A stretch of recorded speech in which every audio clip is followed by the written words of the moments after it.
तो फिलहाल वही भिवानी खड़ा हूँ और मामला है डाणी लक्ष्मण का। जो डाणी लक्ष्मण की लड़की थी उसकी गर्दन जो है अलग कर दी। आपने जो है वीडियो भी देखी होगी। और जो वो लड़की है 18 से 19 साल की लड़की जो बताई गई है वो किसी स्कूल में जाया कर दी बच्चा ने पढ़ाने खातर। तो वह सीसीटीवी फुटेज भी आपने देखी होगी। उस स्कूल से निकलते हुए वह जा रही है, आगे जाके जो है वह दिखाई नहीं देती। और फिर बताया जा रहा है कि कोई कॉलेज है उसमें वह गई है। उस लड़की की फोटो भी आपने देखी होगी। कितना अत्याचार उस लड़की के साथ कराया गया है, तेजाब भी उसके ऊपर फेंका गया है, बेरहमी से उसकी जो है हत्या की गई है। और उसके पिताजी भी आड़े मौजूद हैं, भाईचारा है, पूरा गामराम जो है इकट्ठा हो रहा है। और इनकी मांग क्या है, आखिर कार्रवाई कहाँ तक पहुँच ली, वो पूरी की पूरी जो है बात करांगे। पिताजी कौन से हैं जी? आ जाएगा। तो जो लड़की के पिताजी हैं उन तापा बात करांगे और इस पूरी की पूरी जो घटना है इसका बारे में आप जानेंगे जी। राम राम जी। राम राम। क्या नाम आपका? संजय कुमार। गांव डाणी लक्ष्मण जी।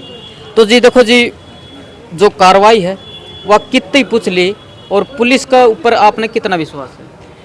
फिलहाल तो कोई विश्वास ना है जी। ठीक है, अभी तक तो जो कार्रवाई हुई है कोई ना आया है रिजल्ट उसका। कोई रिजल्ट नहीं है? कोई रिजल्ट नहीं आया है जी। ठीक है जी। और अगर पुलिस प्रशासन ने काम करता तो ये घटना घटती ही नहीं। लुहारू पुलिस प्रशासन ने उन्होंने कोई खास काम कराया ही नहीं इसके। तो सर हम बात करें उस लड़की के फोन की, जो लोकेशन है उसकी, तो कोई ट्रेस नहीं हुई अभी तक। कोई ट्रेस नहीं? कोई ट्रेस नहीं हुई। अगर उन्होंने करनी होती कार्रवाई तो उसी दिन कर देते लुहारू वाले तो। ठीक है, उन्होंने तो कुछ भी नहीं कराया है। उनके तो जवाब ये है कि भी लड़की भागी होगी, आ जाएगी 2-4 दिन में। अच्छा, ये बात किसने? ये उनके पुलिस स्टाफ ने 112 ने बोला है मेरे को, और लोहारू थाने में भी बोला है ये बात उनके स्टाफ ने। अच्छा। ठीक है, और मैं उनको चिल्ला चिल्ला के कह रहा हूँ भाई कॉलेज में काम हुआ है, ये कांड कॉलेज में हुआ, आइडियल कॉलेज। अच्छा, अपना पूरा विश्वास है? पूरा विश्वास कि नहीं, कॉलेज में ये काम हुआ है? कॉलेज के अंदर हुआ है।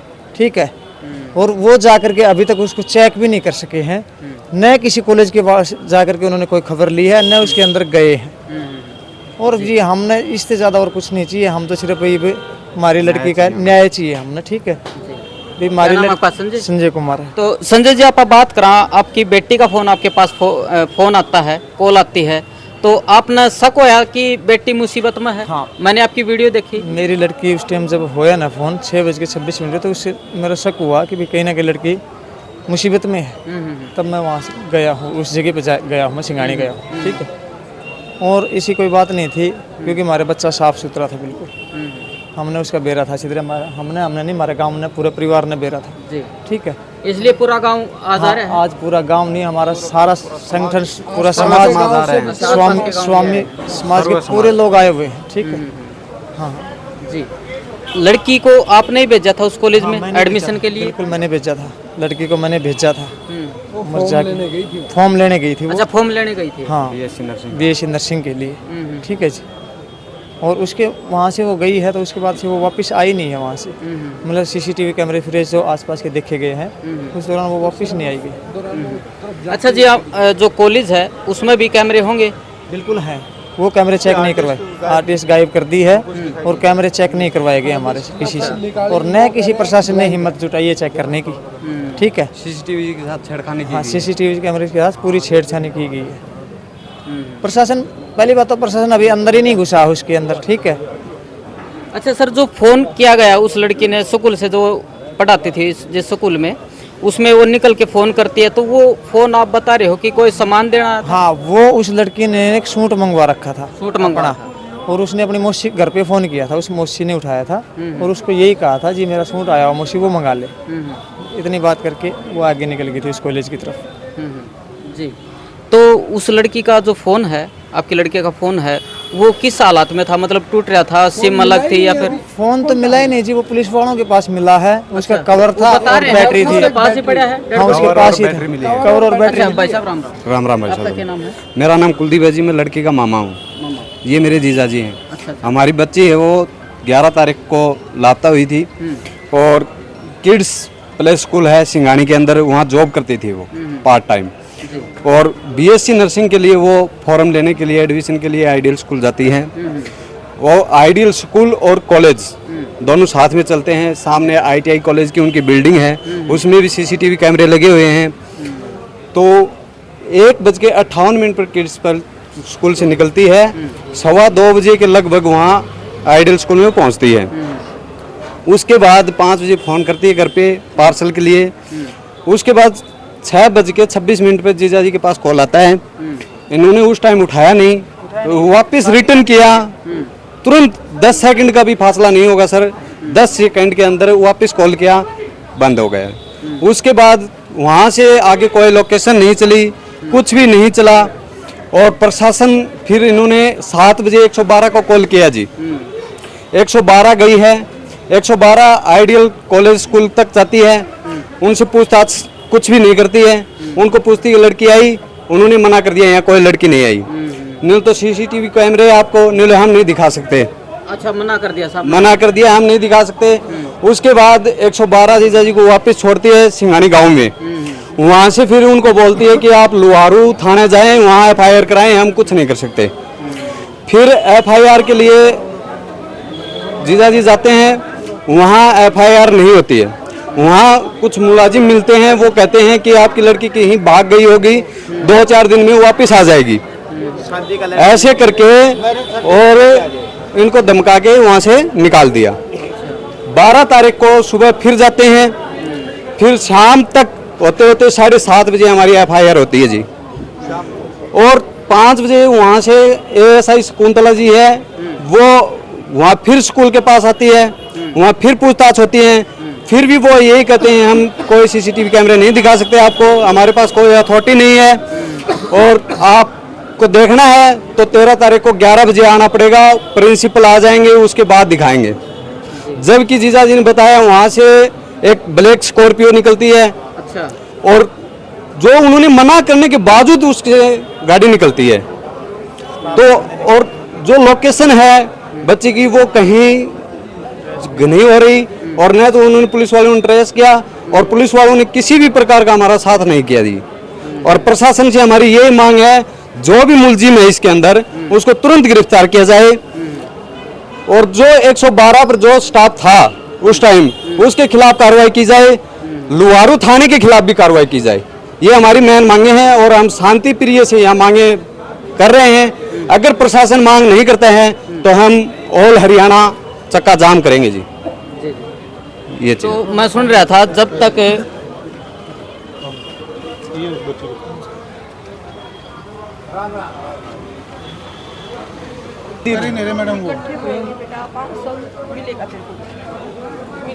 सब हमारी बच्ची की हालात देखी नहीं जा रही, अखबार के माध्यम से पढ़ के हम आपके पास आए। और आज तक उन्होंने डिप्टी संजीव जी ने भी ये कहा था कि 24 घंटे के अंदर हम मुलजिम लेके आएंगे, और 24 घंटे से नहीं 30 घंटे बीत गए, एक भी कुछ भी कार्रवाई नहीं हुई है। कल 11 जब हमें और हम इस कार्रवाई से कोई भी संतोष नहीं है बिल्कुल भी, और हमने अंतिम संस्कार तभी करेंगे जब हमें पूरा न्याय मिल जाएगा। तो देखिए भाई, एक पिताजी नहीं, एक मामा नहीं, आज जितने भी काम क्या रहे हैं सबकी अच्छा मासू है।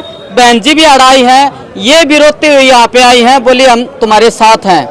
साथ देना वो है, जब तक बेटी तो न्याय नहीं मिल जाता, इनका साथ रहना जी। आपने ये मेरा नाम बिमला घनघस है, मैं जनवादी महिला समिति की जिला की अध्यक्ष हूँ। मेरे साथ हमारी सेक्रेटरी अनुराधा जी आई हैं।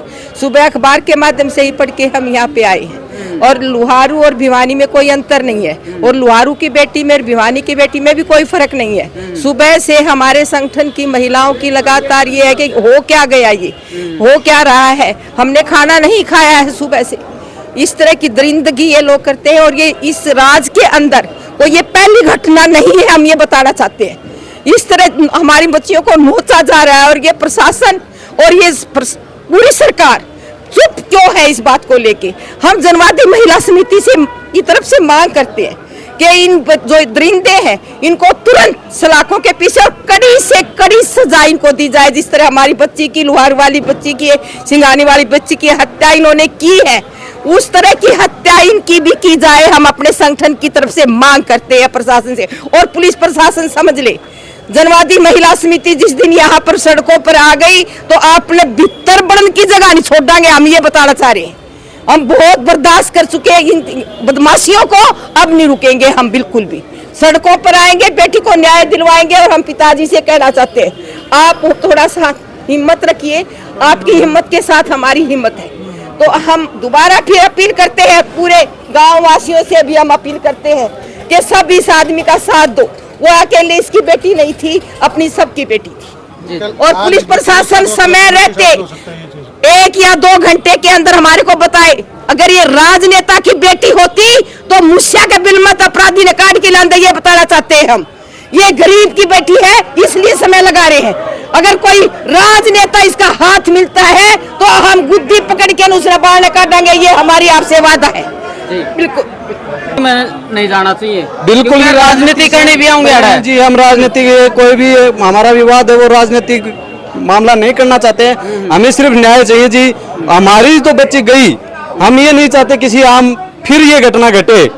और सिंघानी गांव में ये तीसरी घटना है जी 12 महीने के दौरान, और अभी तक कोई कार्रवाई नहीं हुई जी।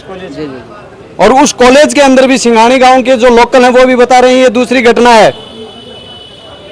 और यहाँ पूरा डाउट है कि उस कॉलेज के संचालकों का हाथ है। जो कुछ हुआ कॉलेज के अंदर हुआ सब कुछ, जो कुछ हुआ कॉलेज के अंदर हुआ सब।